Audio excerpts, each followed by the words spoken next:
Hello everyone. आज का हमारा टॉपिक है ग्रुप 15 एलिमेंट, जो कि हम लास्ट क्लासेस में अपना चैप्टर नंबर 5 जो कि सरफेस केमिस्ट्री था कंप्लीट कर आ चुके हैं। और न्यू सिलेबस के अकॉर्डिंग जो हमारा चैप्टर यानी कि यूनिट नंबर 6 है वो इस बार नए सिलेबस में नहीं है। डेट इज़ मेटलर्जी यानी कि आइसोलेशन ऑफ एलिमेंट की हम किसी भी ओर से मतलब कि उसके मिनरल से हम एलिमेंट को कैसे निकालते हैं, तो वो प्रोसेस था पूरा, वो इस बार हमारे सिलेबस में नहीं है। तो हम अपने सिलेबस के अकॉर्डिंग नई यूनिट की तरफ चलते हैं जो कि क्या है ग्रुप 15 एलिमेंट नहीं है तो ग्रुप 15 जस्ट वो क्या है पी ब्लॉक एलिमेंट है। पूरा पी ब्लॉक एलिमेंट हमें पढ़ना है यानी कि पूरा पी ब्लॉक में पढ़ना है। तो उसमें पी ब्लॉक में हम लोग आज पढ़ने जा रहे हैं, स्टार्ट करने जा रहे हैं, वो क्या है ग्रुप 15 यानी कि नाइट्रोजन फैमिली। ठीक है, तो हमारी नया जो यूनिट है वो कौन सी है, पी ब्लॉक एलिमेंट। ठीक है, तो यहाँ पर आज हम स्टार्ट करेंगे क्या पी ब्लॉक एलिमेंट। तो आज का हमारा टॉपिक क्या है ग्रुप 15 एलिमेंट। हम सभी को पता है ग्रुप 15 में है क्या, डेट इज नाइट्रोजन फैमिली। ठीक है, उसमें कौन कौन से एलिमेंट हैं, that is nitrogen, phosphorus, antimony, arsenic, bismuth, ये सभी क्या है उसमें प्रेजेंट एलिमेंट हैं। तो इन सभी के कंबाइंड फॉर्म को यानी कि पूरे ग्रुप 15 एलिमेंट को हम एक नया वर्ड देते हैं, दैट इज निकोजन। ठीक है, इसको हम बोलते हैं सारे कंबाइंड, जब एलिमेंट को जैसे हम बोलते हैं ना ग्रुप 15, लेकिन इन सभी एलिमेंट की फॉर्म को हम बोलते हैं निकोजेंस। यानी कि ये क्या है, एक ग्रीक वर्ड है जिसका मतलब होता है date is suffocation.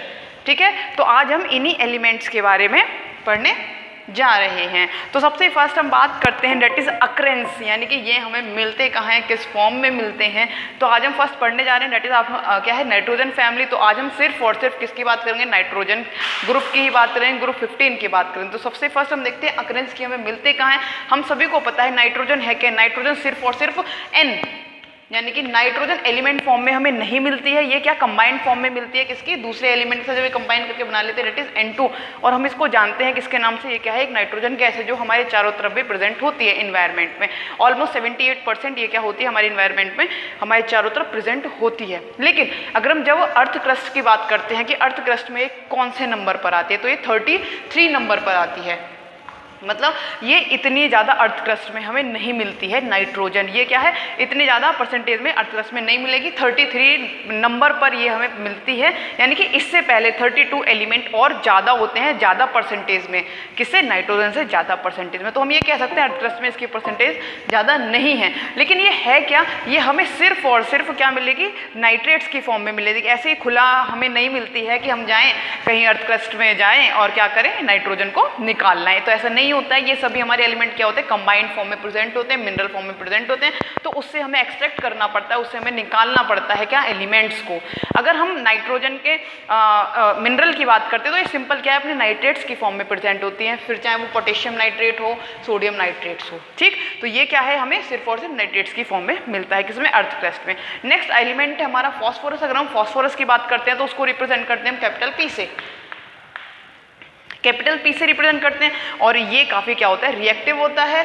It is occur in the mineral of the apatite family, और ये क्या है एप्टाइट फैमिली से ही हमें एक्सट्रैक्ट करना पड़ता है। यानी कि इसके जो ओर है यहाँ पर कुछ ओर्स लिखे हुए हैं या फिर मिनरल कुछ लिखे हुए, जिससे हम इसको एक्सट्रैक्ट करते हैं, इससे हमें फॉस्फोरस को निकालते हैं। ऑब्वियस सी बात है, अगर ये ज़्यादा रिएक्टिव है तो ये क्या नेटिव फॉर्म में नहीं मिलेगा, न्यूट्रल फॉर्म में नहीं मिलेगा, क्या मिलेगा, कंबाइंड फॉर्म में मिलेगा। तो हम देख लेते हैं कौन सी कंबाइंड फॉर्म में, एप्टाइट फैमिली की कंबाइंड फॉर्म में। तो फर्स्ट अगर हम बात करते हैं इसके मिनरल की तो क्या है, फ्लोरोएप्टाइट। ये कुछ फॉर्मूला है CA3PO4 CaF2 date is फ्लोरोएप्टाइट। Next है क्लोरोएप्टाइट, नेक्स्ट है हाइड्रोक्सी एप्टाइट। तो इनसे क्या करते हैं हम लोग, सिंपली फॉस्फोरस को एक्सट्रैक्ट करते हैं। अगर हम नेक्स्ट जो एलिमेंट बचते हैं that is arsenic, antimony, bismuth, इनकी बात करते हैं तो ये क्या होते हैं, इतने रिएक्टिव नहीं होते हैं और ना ही ये इतने एबंडेंट फॉर्म में हमें मिलते हैं। ये बहुत ही कम परसेंटेज में हमें अर्थ क्रस्ट में मिलते हैं। तो ये सिंपल क्या होता है, ये अपने सल्फाइड की ही फॉर्म में प्रेजेंट होते हैं, चाहे वो आर्सेनिक सल्फाइड हो, बिस्मथ सल्फाइड हो, चाहे एंटीमनी सल्फाइड हो। ये सिर्फ और सिर्फ हमें आर्सेनिक की ही सल्फाइड की ही फॉर्म में हमें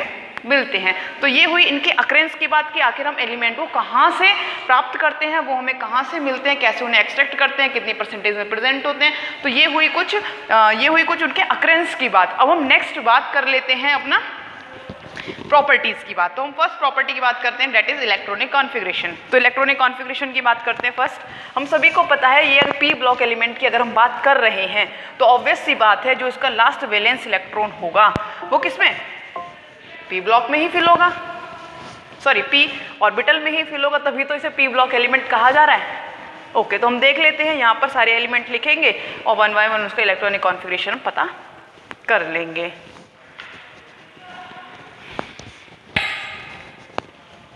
ठीक है, तो इसमें होता क्या है अगर हम इलेक्ट्रॉनिक कॉन्फ़िगरेशन की बात करें,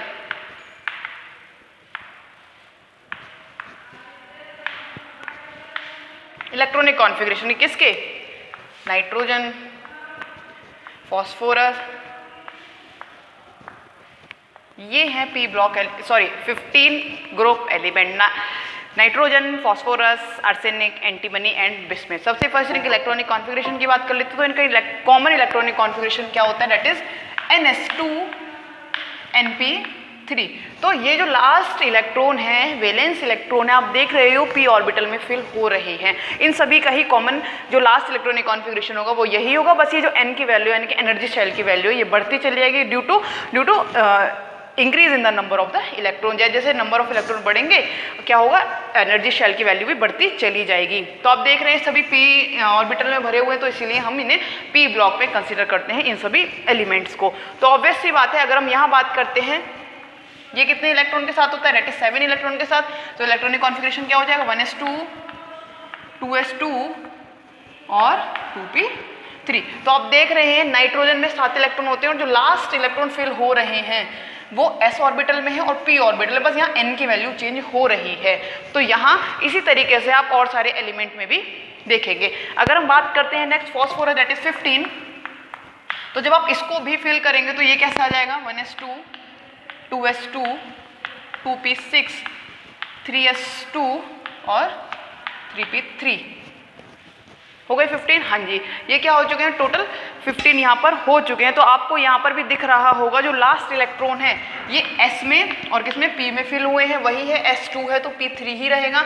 बस आपकी जो N की वैल्यू है वो रेगुलर चेंज होती रहेगी, ऊपर आपने 2 देखा, नीचे आपने 3 देखा, नेक्स्ट 4 आ जाएगा, फिर 5 आ जाएगा। तो इस तरीके से सिर्फ और सिर्फ एनर्जी शेल की ही वैल्यू चेंज होती रहेंगी। नेक्स्ट अगर हम बात करते हैं दैट इज 33, इसके नेक्स्ट अगर हम बात करते हैं दैट इज 51।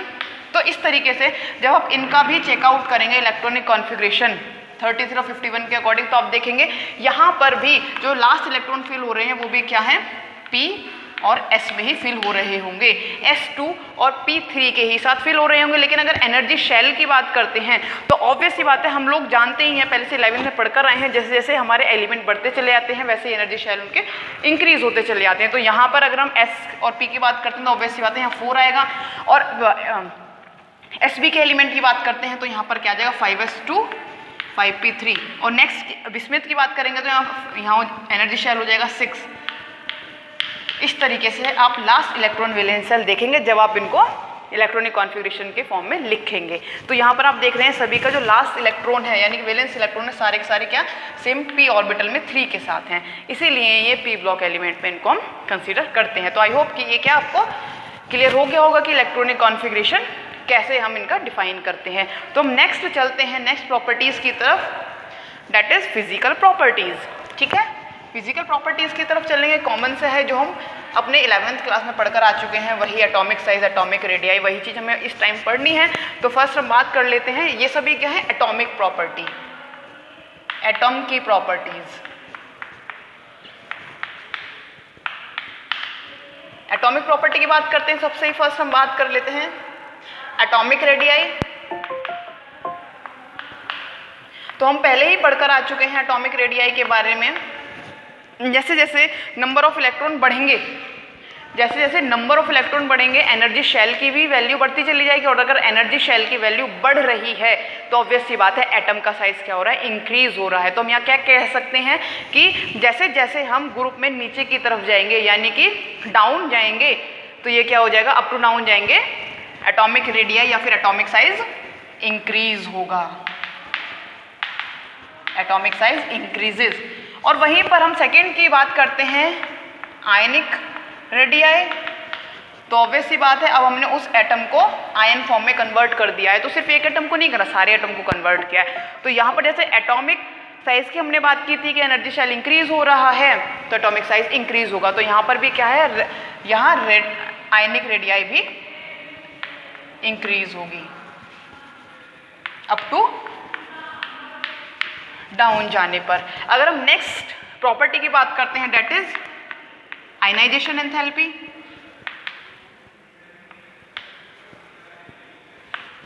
तो आयनाइजेशन एंथैल्पी है क्या? गैसियस फॉर्म में जो लास्ट इलेक्ट्रॉन है उसे निकालने की हमें जितनी भी एनर्जी प्रोवाइड करानी पड़ती है वो हमारी कहलाती है आयनाइजेशन एंथैल्पी। तो हमें पता है कि ये जो इलेक्ट्रॉन है ये p ऑर्बिटल में फिल हुए हैं, p ऑर्बिटल में फिल हुए हैं और ये भी क्या है, हाफ फिल्ड है, स्टेबल हाफ फिल्ड है। हाँ, क्योंकि p ऑर्बिटल में मैक्सिमम कितने इलेक्ट्रॉन आते हैं, 6 इलेक्ट्रॉन आते हैं ना, 6 इलेक्ट्रॉन आते हैं, लेकिन इसके पास कितने हैं, 3 हैं। तो आप देख रहे हो ये क्या है, कंप्लीट हाफ फिल्ड है। मैक्सिमम 6 होने चाहिए लेकिन इसके पास 3 है। तो इसके पास क्या है, 3 है। तो इसके पास क्या होता है, एक तरीके से स्टेबल है ये, क्योंकि ये हाफ फिल्ड ऑर्बिटल है। इसीलिए ही इसके इलेक्ट्रॉन को निकालने के लिए, लास्ट इलेक्ट्रॉन को निकालने के लिए हमें ज़्यादा एनर्जी देनी पड़ती है इन कंपैरिजन टू ग्रुप 14 यानी कार्बन फैमिली से हमें ज़्यादा एनर्जी इसको देनी पड़ती है। क्यों? क्योंकि ये क्या है, स्टेबल फॉर्म में प्रेजेंट। अगर कार्बन फैमिली की बात करते हैं तो कार्बन फैमिली में कुछ इलेक्ट्रॉनिक कॉन्फ़िगरेशन ये रहा हो, ये होता है, ठीक है। तो ये क्या है, ये हाफ फिल्ड भी नहीं है और फुल फिल्ड भी नहीं है। इसीलिए ही इस इलेक्ट्रॉन को निकालने के लिए जो एनर्जी देनी होगी वो इसके कंपैरिजन में कम देनी होगी। तो हम यहाँ कह सकते हैं कि जो आयनाइजेशन एंथैल्पी है किसकी, ग्रुप 15 एलिमेंट की, वो ग्रुप 14 एलिमेंट से ज़्यादा होती है, ठीक है। लेकिन यहाँ पर हम ग्रुप 15 के एलिमेंट की बात करते हैं तो ग्रुप 15 में आयनाइजेशन एंथैल्पी कैसी होगी, जैसे ही हमने इसको एनर्जी दी और ये निकल गया तो ये क्या हो गया, अब जो न्यूक्लियर चार्ज रहा है वो कैसा हो गया, वो बहुत ज़्यादा हो चुका है, न्यूक्लियर पर चार्ज होगा वो ज़्यादा होगा। तो अब यहाँ पर इस इलेक्ट्रॉन को निकालने के लिए जो एनर्जी देनी होगी वो इस इलेक्ट्रॉन जो हमने निकाल दिया है इस इलेक्ट्रॉनिक कंपैरिजन में इसको ज़्यादा देनी हो, क्योंकि न्यूक्लियर चार्ज ज़्यादा हो चुका है। अगर हमने ये भी निकाल दिया, अगर हम बात करते हैं फर्स्ट इलेक्ट्रॉन की यानी कि और सेकेंड इलेक्ट्रॉन के लिए 1, 1, 2 और थर्ड इलेक्ट्रॉन के लिए, ठीक है। अभी हमने देखा जो हमने फर्स्ट इलेक्ट्रॉन निकाल दिया, वो इलेक्ट्रॉन आपने निकाल दिया, ठीक है। लेकिन जब हम सेकंड इलेक्ट्रॉन निकाल रहे हैं तो न्यूक्लियर चार्ज इंक्रीज हो चुका है, जिस वजह से हमें जो थर्ड हमने इलेक्ट्रॉन मतलब जो फर्स्ट इलेक्ट्रॉन निकाला उसके कंपैरिजन में हमें ज़्यादा एनर्जी देनी पड़ रही है। सही बात है। तो ऑब्वियस सी बात है ये वाली एनर्जी ज़्यादा होगी in comparison to first electron के निकालने के लिए, और क्योंकि न्यूक्लियर चार्ज बढ़ चुका था। अब हम थर्ड इलेक्ट्रॉन को निकालने की कोशिश कर रहे हैं। ऑब्वियस सी बात है 2 इलेक्ट्रॉन हम पहले ही निकाल चुके हैं तो न्यूक्लियर चार्ज तो और भी ज़्यादा हो गया, न्यूक्लियर चार्ज ज़्यादा हो चुका है, जिस वजह से अब थर्ड इलेक्ट्रॉन को निकालने के लिए हमें उन दोनों से भी ज़्यादा एनर्जी देनी होगी। तो इन तीनों का ट्रेंड आयनाइजेशन एंथैल्पी के फॉर्म में कुछ इस तरीके से होता है कि थर्ड इलेक्ट्रॉन जब हम निकालते हैं उसको एनर्जी हमें सेकेंड और फर्स्ट इलेक्ट्रॉन से ज़्यादा देनी पड़ती है due to increase in nuclear charge. I hope कि आपको काफ़ी अच्छे से समझ आया होगा। नेक्स्ट अगर हम बात कर लेते हैं डेट इज इलेक्ट्रोनेगेटिविटी। तो हम सभी को ही पता है इलेक्ट्रोनेगेटिविटी पेरियोडिक टेबल में कैसे इंक्रीज होती है, कैसे डिक्रीज होती है। लेफ्ट टू राइट जाने पर इलेक्ट्रोनेगेटिविटी एलिमेंट्स की इंक्रीज होती है और अप टू डाउन जाने पर इलेक्ट्रोनेगेटिविटी डिक्रीज होती है। तो हम यहाँ सिंपल कह सकते हैं जैसे जैसे हम ग्रुप 15 में नीचे की तरफ जाएंगे इलेक्ट्रोनेगेटिविटी डिक्रीज होती चली जाएगी, यानी कि सबसे ज़्यादा नाइट्रोजन की होगी और उससे कम फॉस्फोरस की, उससे कम आर्सेनिक की और उससे कम नेक्स्ट एलिमेंट की। तो ये हो गया कुछ हमारे एटॉमिक प्रॉपर्टीज़। अब हम नेक्स्ट बात करेंगे फिजिकल प्रॉपर्टीज़ की। ठीक, फिजिकल प्रॉपर्टीज़ की बात कर लेते हैं, यानी कि अब बात करेंगे जस्ट लाइक मेटेलिक कैरेक्टर, वो कैसे हैं, मेटल हैं, नॉन मेटल हैं, मेल्टिंग पॉइंट, बॉइलिंग पॉइंट। तो इस तरीके से हम बात करते हैं। तो थर्ड प्रॉपर्टीज़ हमारे आते हैं physical properties.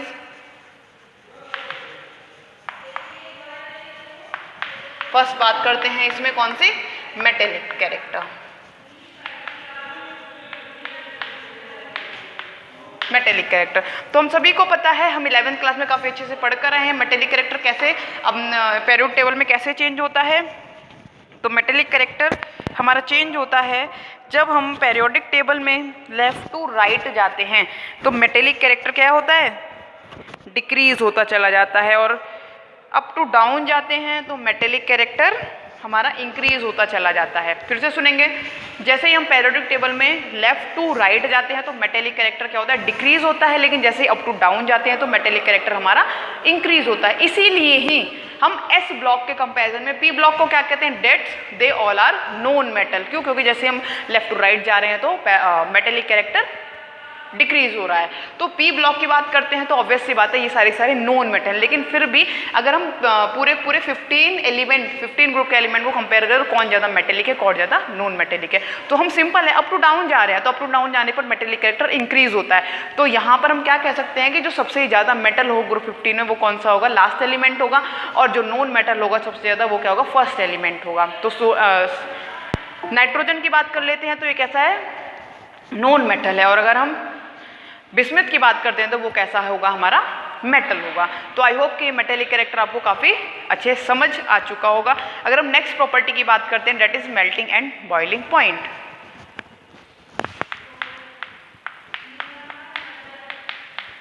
Melting point next में बात कर लेते हैं हम बॉइलिंग पॉइंट की। तो यहाँ पर हम देखने जा रहे हैं कि मेल्टिंग पॉइंट कैसे कैसे हमारा इंक्रीज होता है और कैसे कैसे डिक्रीज होता है। तो यहाँ पर क्या है, जो मेल्टिंग पॉइंट है वो इंक्रीज होता है जैसे जैसे हम अप टू डाउन जाते हैं।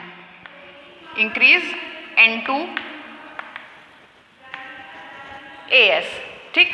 पहले तो ये क्या होता है हमारा, जैसे जैसे हम अप टू डाउन जा रहे हैं ये पहले इंक्रीज होता है और अचानक से ही ये क्या हो जाता है, फिर डिक्रीज होने लगता है। यानी कि AS की अगर हम बात आगे के एलिमेंट की बात करते हैं तो उनके ट्रेंड में देखते हैं तो ये क्या होता है, ये हमारा डिक्रीज होता चला जाता है। तो यहाँ पर एक रेगुलर ट्रेंड नहीं रहता है, ये इंक्रीज होता है और फिर डिक्रीज होता चला जाता है। तो ये होता क्यों है, यहाँ पर जो एटॉमिक साइज है, एटॉमिक साइज के इंक्रीज होने की वजह से यहाँ पर हमें ऐसा ट्रेंड देखने के लिए मिलता है। नेक्स्ट अगर हम बात कर लेते हैं किसकी, बॉइलिंग पॉइंट की।